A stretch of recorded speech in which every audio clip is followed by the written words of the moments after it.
Voilà notre feuille de route. On va commencer par les fondations, le grand cadre directeur. Ensuite, on suivra le parcours de l'élève.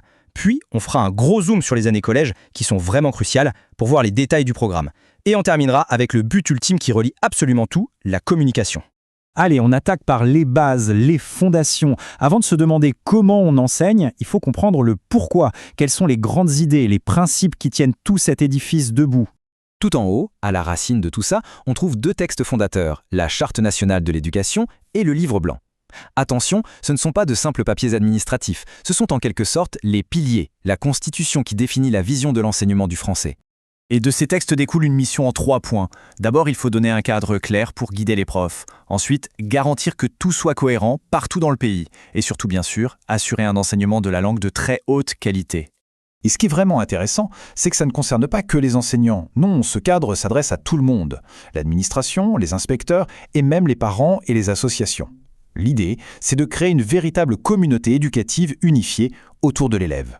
Bon, maintenant qu'on a vu les fondations, passons à l'étape suivante. Comment tout ça s'applique concrètement tout au long de la scolarité? C'est un voyage qui se fait en 3 grandes étapes. La progression est limpide. Au primaire, c'est l'initiation. On pose les toutes premières briques pour comprendre et s'exprimer. Au collège, on consolide.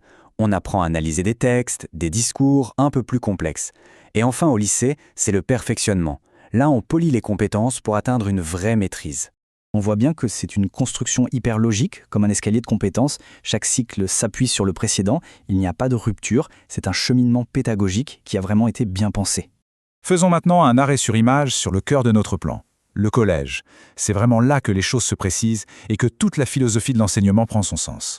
Au collège, on parle d'une approche centrale. Qu'est-ce que ça veut dire au juste? Eh bien, tout simplement que le but n'est plus seulement d'apprendre des règles de grammaire par cœur. Non, l'idée, c'est de savoir utiliser la langue pour de vrai, pour communiquer efficacement dans des situations concrètes. Cette approche, elle se fait en 3 temps. D'abord, on construit les compétences de base. Ensuite, on y ajoute des dimensions plus larges, comme la méthode de travail ou les valeurs citoyennes. Et le but ultime de tout ça, c'est de former des apprenants autonomes, capables de se débrouiller et de s'adapter à n'importe quelle situation de communication. Ok, allons encore plus dans le détail. Comment cette fameuse approche centrale se déploie concrètement pendant les 3 années du collège? La première année, c'est l'année des fondations. On se concentre sur les outils de base du langage. Comment raconter une histoire simple, comment décrire un lieu, un personnage. C'est la boîte à outils essentielle sur laquelle on va tout construire ensuite. En 2e année, on élargit le terrain de jeu. On quitte un peu la sphère personnelle pour s'attaquer à des discours plus publics. L'élève apprend à décrypter le langage des médias, à comprendre comment fonctionne un dialogue de théâtre et même à produire des messages pour un public plus large. Et en 3e année, on jette un pont vers le monde réel, vers l'avenir. L'accent est mis sur la vie active, sur la correspondance, comment on écrit une lettre de motivation, comment on communique dans un cadre plus professionnel, plus formel. Bon, après avoir exploré tous ces détails, il est temps de prendre un peu de recul, de dézoomer pour revenir à l'essentiel. Finalement, quel est le but de toute cette organisation? Regardez bien ce schéma tout en bas du plan. C'est ici que tout se rejoint. Chaque pièce du puzzle qu'on a vu, depuis les grandes chartes nationales jusqu'au programme détaillé de 3e année, tout ça converge vers un seul et unique objectif: développer la compétence de communication. Ce modèle de communication, c'est un classique, mais il est fondamental.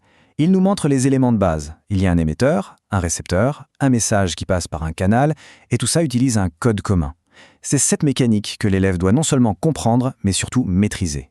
Et la phrase qui résume absolument tout, c'est celle-ci, tirée directement du document: développer cette compétence chez l'apprenant. C'est simple, c'est direct, et c'est totalement centré sur l'élève. C'est le but de tout le système.